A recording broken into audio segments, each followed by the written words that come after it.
Record-breaking lending, college town investors feeling the pain, and cities it seems like everyone is packing up and fleeing to. Hello and welcome to the 90-second real estate rundown.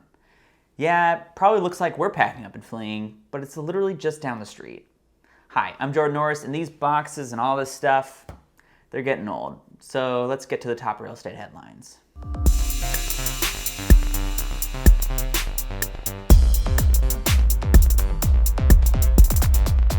Fannie Mae says mortgage lending will likely hit record highs with $3.9 trillion this year. Refinance accounts for well over half that as they hit their highest level since 2003.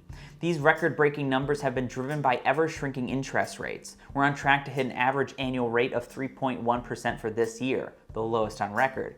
Fannie Mae predicts 2021's average annual rate will smash that by dropping to just 2.7%. Rent in college towns has dropped 1.2% since February as higher learning institutions move classes online to prevent the spread of COVID-19. According to Zillow, college area rents are now further behind the national average than they have been in several years.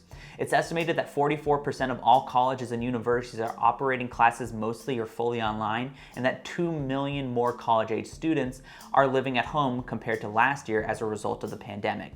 September's numbers are expected to be more telling as most college area leases begin and end in the fall. As remote workers relocate from expensive coastal metros to more affordable areas of the country, Sin City is seeing home prices surge. Las Vegas, a city that's been heavily impacted by unemployment, is the third most popular relocation destination during the pandemic. Home prices are up 8% over last year. Experts think this migration could have an impact on the state politically, as Nevada is famously a swing state. Other areas to keep your eye on: Boise, Idaho, Huntsville, Alabama, and Ogden, Utah top the list of metros that are poised for major growth. As people migrate for lower price tags and larger spaces, young professionals, families, and retirees alike are looking to move to these spots to get more for their money.